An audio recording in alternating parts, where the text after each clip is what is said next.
प्यारे विद्यार्थियों, आज जो हमारा लेसन है नेताजी का चश्मा, जिसके लेखक हैं स्वयं प्रकाश। नेताजी का चश्मा कौन सा है? नेताजी का चश्मा कि सुभाष चंद्र बोस को ही नेताजी की उपाधि दी गई है और उन्हीं के नाम के आगे नेताजी लगता है। एक शहर में चौराहे पर उनकी एक प्रतिमा बनी हुई थी और बहुत ही सुंदर थी, लेकिन उस मूर्ति पर मूर्तिकार चश्मा लगाना भूल गया था और चश्मे के बिना वह मूर्ति या वह प्रतिमा अच्छी नहीं लगती थी। और जिसके कारण जो हालदार साहब हैं वो हर रोज़ वहाँ से अपने काम पर जाते थे। उस चौराहे से उनकी गाड़ी हर रोज़ गुजरती थी, लेकिन उनको बिना चश्मे के वह मूर्ति प्रतिमा अच्छी नहीं लगी और उस चश्मे के बारे में उनके मन में तरह तरह के सवाल आए और किस प्रकार उन्होंने उस प्रतिमा पर चश्मा लगाकर अपनी देशभक्ति की भावना का परिचय दिया। जैसे जैसे वो हर रोज़ गाड़ी उनकी वहाँ से गुजरती तो उस प्रतिमा पर हर रोज़ नया चश्मा लगा हुआ मिलता, तो उन्हें बहुत हैरानी होती। एक दिन उन्होंने अपनी गाड़ी को वहाँ रोका कर पूछा कि इस मूर्ति पर या इस प्रतिमा पर चश्मा हर रोज़ बदल कैसे जाता है। तो वहाँ के स्थानीय लोगों ने बताया कि एक चश्मे वाला है जो लंगड़ा व्यक्ति है, वह हर रोज़ इस मूर्ति पर नया चश्मा लगाता है और वह चश्मा बेचने का कार्य भी करता है कि जैसे ही ग्राहक उसके पास आता है और उस चश्मे की डिमांड करता है, उसकी मांग करता है, तो वह तुरंत उस चश्मे को उतार कर ग्राहक को भेज देता है और उस प्रतिमा पर नया चश्मा लगा देता है।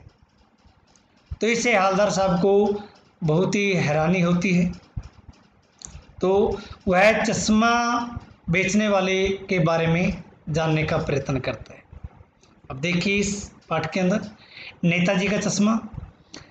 हालदार साहब को हर 15वें दिन कंपनी के काम के सिलसिले में उस कस्बे से गुजरना पड़ता था।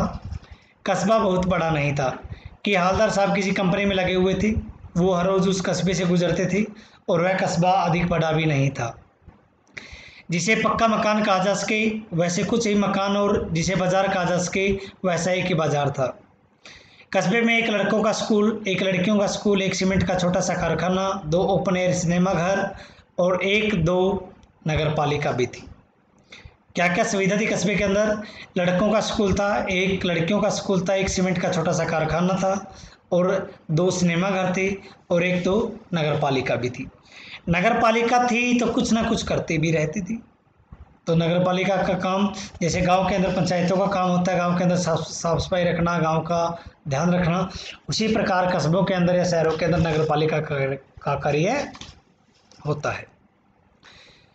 कभी कोई सड़क पक्की करवा दी, कभी कुछ पेशाब घर बनवा दिए, कभी कबूतरों की छतरी बनवा दी, तो कभी कभी सम्मेलन करवा दिया। इस तरह के कार्य नगर पालिकाएँ करती थी। इसी नगर पालिका के किसी उत्साही बोर्ड या प्रशासनिक अधिकारी ने एक बार शहर के मुख्य बाजार के मुख्य चौराहे पर नेताजी सुभाष चंद्र बोस की एक संगमरमर की प्रतिमा लगवा दी। अर्थात कि किसी प्रशासनिक अधिकारी ने उस कस्बे के चौराहे पर नेताजी सुभाष चंद्र बोस की एक संगमरमर की प्रतिमा लगवा दी। और यह कहानी उसी प्रतिमा के बारे में है, बल्कि उसके भी एक छोटे से हिस्से के बारे में, और जो यह पूरी की पूरी कहानी है वह उसी प्रतिमा के बारे में है। और प्रतिमा के बारे में भी नहीं कह सकते, बल्कि उसका एक छोटा सा भाग है और वो भाग क्या है? चश्मा।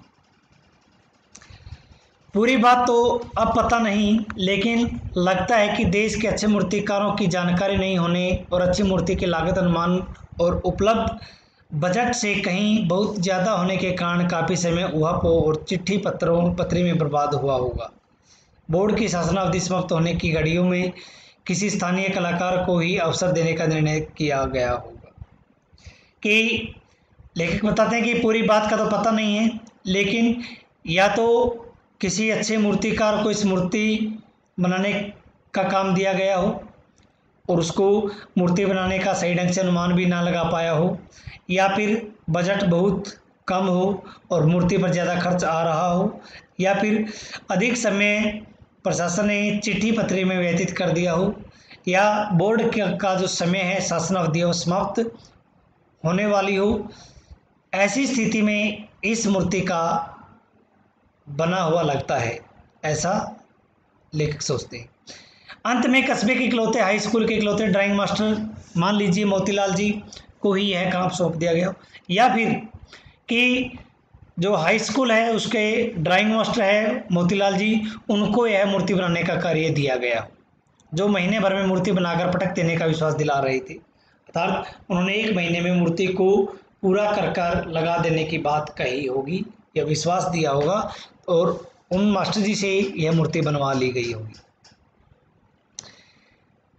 जैसा कि कहा जा चुका है कि मूर्ति संगमरमर की थी, टोपी की नोक से कोट के दूसरे बटन तक कोई 2 फुट ऊंची, अर्थात मूर्ति संगमरमर की थी, लगभग 2 फुट उसकी ऊंचाई थी कि टोपी की नोक से लेकर जो कोट का दूसरा बटन है वहाँ तक की मूर्ति बनी हुई थी, जिसे कहते हैं बस्ट। क्या कहते हैं इसको? बस्ट।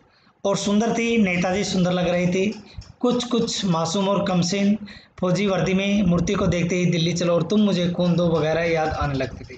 तब मूर्ति बहुत सुंदर थी, नेताजी भी सुंदर लग रहे थे, फौजी वर्दी में थे, और उन नेताजी की मूर्ति को देखते ही उनके द्वारा दिए गए जो नारे हैं वो याद आने लग जाते थे, जैसे दिल्ली चलो, तुम मुझे खून दो, मैं तुम्हें आज़ादी दूंगा इत्यादि।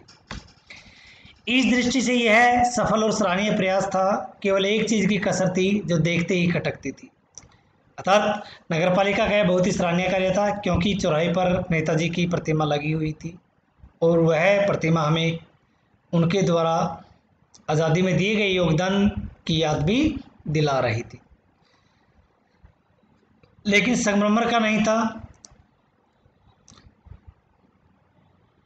अर्थात नेताजी की आंखों पर चश्मा नहीं था, यानी चश्मा तो था लेकिन संगमरमर का नहीं था। एक सामान्य और सचमुच के चश्मे का चौड़ा काला फ्रेम मूर्ति पर पहना दिया गया था, कि उस पूरी की पूरी मूर्ति संगमरमर की बनी हुई थी, लेकिन जो मूर्ति पर चश्मा था वह ओरिजिनल था, वास्तविक था, वह संगमरमर का नहीं बना हुआ था।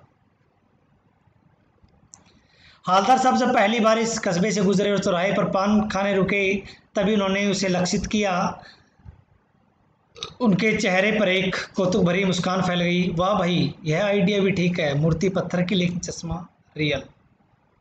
ये जब वो पहली बार वहाँ से गुजरे, पान खाने के लिए रुके, तो उनकी नज़र उस मूर्ति पर गई, उस प्रतिमा पर गई, और उन्हें हैरानी हुई। मन ही मन वो हंसने लगे और वाह भाई, आश्चर्य से पूरी हैरानी से कहा कि यह आइडिया भी ठीक है, कितना अच्छा विचार है कि मूर्ति पत्थर की है लेकिन चश्मा रियल था, तो वास्तविक है, ओरिजिनल है। जिस जीप कस्बा छोड़कर आगे बढ़ गई, तब भी हालदार साहब इस मूर्ति के बारे में ही सोचते रहे और अंत में इस निष्कर्ष पर पहुंचे कि कुल मिलाकर कस्बे के नागरिकों का यह प्रयास सराहनीय ही कहा जाना चाहिए। मैं तो मूर्ति के रंग रूप या कद का नहीं, उस भावना का है, वरना तो देशभक्ति की आजकल मजाक की चीज़ होती जा रही है। अर्थात देखा, आगे बढ़ गए और यही सोचते रहे कि इन लोगों का यह प्रयास बहुत ही सराहनीय है। क्यों? क्योंकि रंग रूप या कद की बात नहीं है, लेकिन जो लोगों के अंदर देशभक्ति की भावना है, नेताजी के प्रति जो प्रेम है, प्यार है, उस प्रेम भावना के कारण ही इन लोगों ने इसके ऊपर वास्तविक चश्मा लगाया हुआ है। लेकिन आजकल तो देशभक्ति का लोग मजाक ही उड़ाते हैं। दूसरी बार जब हालदार साहब उधर से गुजरे तो उन्हें मूर्ति से में कुछ अंतर दिखाई दिया, और जब दूसरी बार अर्थात अगले दिन वहाँ से गुजरे तो उन्होंने उस मूर्ति के अंदर कुछ अंतर दिखाई दिया, और वह अंतर क्या था कि अब की बार चश्मा दूसरा था। पहले मोटे फ्रेम वाला चौकोर चश्मा था, अब तार के फ्रेम वाला गोल चश्मा है। जब पहली बार उन्होंने मूर्ति को देखा तो मोटे फ्रेम वाला चौकोर चश्मा था, और अब की बार क्या था? तार के फ्रेम वाला गोल चश्मा है। हालदार साहब को कौतुक और बढ़ा, अर्थात हालदार साहब और भी अधिक उत्तेजित हो गए, उत्सुक हुए उस मूर्ति और चश्मे के बारे में जानने के लिए। वाह भाई, क्या आइडिया है, मूर्ति कपड़े नहीं बदल सकती लेकिन चश्मा तो बदल ही सकती है।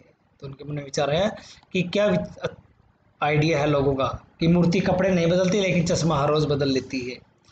तीसरी बार फिर नया चश्मा था। हवलदार साहब की आदत पड़ गई हर बार कस्बे से गुजरते समय चौराहे पर रुकना, पान खाना और मूर्ति को ध्यान से देखना। एक बार जब कौतूहल दुर्दमनीय हो उठा तो पान वाले से भी पूछ लिया, क्यों भाई क्या बात है, यह तुम्हारे नेताजी का चश्मा हर बार बदल कैसे जाता है। कि जैसे ही हर रोज़ वहाँ से गुजरते उनका ध्यान उस मूर्ति की तरफ अचानक ही जाता और वो पान खाने के लिए वहाँ रुकते थे। अब की बार उन्होंने पान वाले से पूछ ही लिया, क्यों भाई ये क्या हो रहा है, मूर्ति हर रोज चश्मे कैसे बदल रही है। पान वाले के खुद के मुंह में पान ठूसा हुआ था।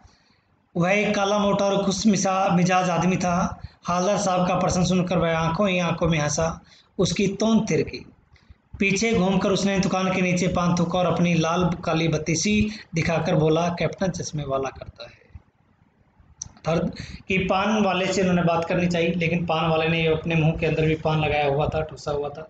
और वह पान वाला का क्या था, काले रंग का मोटा व्यक्ति था, खुश मिजाज था, अपने आप में ही खुश रहता था। और हवलदार साहब का प्रश्न होकर सुनकर वह आंखों ही आंखों में हंस पड़ा। उसकी तोंद तिरकी था तो उसके ने तोंद तिरकी मतलब कि उसने जो मुंह में के अंदर पान लगाई हुई थी उसको नीचे फेंक दिया। पीछे घूमकर उसने दुकान के नीचे पान थूका और अपनी लाल बत्ती सी दिखाकर कैप्टन चश्मे वाला करता है। तो उसने बताया कि इस मूर्ति पर जो चश्मे हर रोज बदलते हैं वह कैप्टन है और वह कैप्टन चश्मे वाला है और वह इस मूर्ति को के चश्मे को हर रोज बदलता है। क्या करता है हवलदार साहब, कुछ समझ नहीं पाए। हवलदार साहब ने कहा, क्या करता है वह? चश्मा चेंज कर देता है, पान वाले ने। पान वाले ने कहा कि कुछ नहीं करता, सिर्फ मूर्ति का चश्मा बदलता है। क्या मतलब, क्यों चेंज कर देता है? हवलदार साहब अब भी नहीं समझ पाए। तो जब हवलदार ने थोड़ा क्रोधित होकर पूछा कि क्या मतलब है उनका, हर रोज चश्मा क्यों बदलता है, तो हवलदार साहब कुछ समझ नहीं पाए थे। कोई ग्राहक आ गया समझो, उसको चौड़े चौखट चाहिए, तो कैप्टन किधर से लाएगा? तो उसको मूर्ति वाला दे दिया, उधर दूसरा बिठा दिया।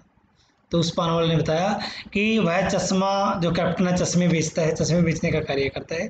जब उसके पास कोई ग्राहक अर्थात कस्टमर आ जाता है और उसको चौड़े चौखट वाला, चौड़े फ्रेम वाला चश्मा चाहिए, तो वह चश्मा मूर्ति से उतार कर बेच देता है और उस पर नया फ्रेम वाला नया चश्मा लगा देता है।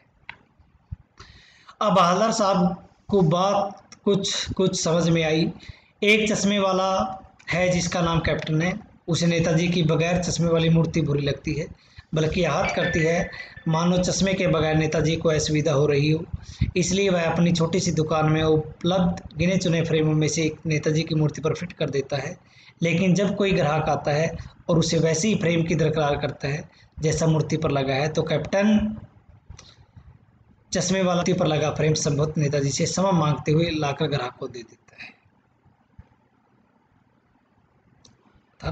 हवलदार साहब को कुछ बात में समझ में आ गई कि जो चश्मे बेचने वाला है उसके अंदर नेताजी के प्रति प्रेम की भावना है, देशभक्ति की भावना है, और वह अपनी छोटी सी दुकान लगाए हुए है। जब भी कोई ग्राहक आता है तो वह अपने चश्मे उनको बेच देता है और नया चश्मा लगा देता है।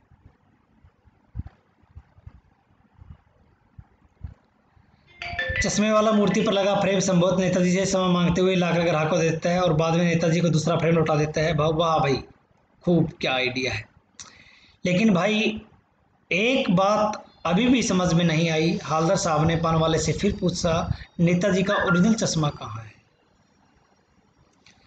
पान वाला दूसरा पान मुंह में ठूस चुका था। दोपहर का समय था, दुकान पर भीड़ भाड़ अधिक नहीं थी। वह फिर आंखों ही आंखों में हंसा। उसकी तौन तिरकी, कत्थे की डंडी फेंक पीछे मुड़कर उसने नीचे पीक थूकी और मुस्कुराता हुआ बोला, मास्टर बनाना भूल गया। दादा उसने पान वाले को दोबारा पूछा, और लेकिन पान वाले ने दोबारा मुंह के अंदर पान को ठूसा हुआ था। उसने पान को बाहर फेंक दिया और आंखों ही आंखों में हंसा और पीछे मुड़कर उसने जवाब दिया कि जिस मास्टर ने यह मूर्ति बनाई है वह मास्टर मूर्ति पर चश्मा लगाना भूल गया। पान वाले के लिए एक मज़ेदार बात थी, लेकिन हवलदार साहब के लिए चकित और द्रवित करने वाली। पान वाले के लिए एक हंसी मजाक की बात थी, लेकिन हवलदार साहब को यह बात हैरान करती थी, उनको ठेस पहुंचती थी। यानी वह ठीक ही सोच रहे थे, मूर्ति के नीचे लिखा मूर्तिकार मास्टर मोतीलाल वाकई कस्बे का अध्यापक था। जैसे हवलदार साहब ने पहले सोचा था कि किसी स्कूल के अध्यापक को यह काम सौंपा गया हो, तो उसने जो सोचा था वास्तव में वही सत्य हुआ। वास्तव में वह मूर्ति मास्टर मोतीलाल ने ही बनाई थी। बेचारे ने महीने भर में मूर्ति बनाकर पटक देने का वादा कर दिया तो होगा, बना भी ली होगी, लेकिन पत्थर में पारदर्शी चश्मा कैसे बनाया जाए, कांच वाला, यह तय नहीं कर पाया होगा।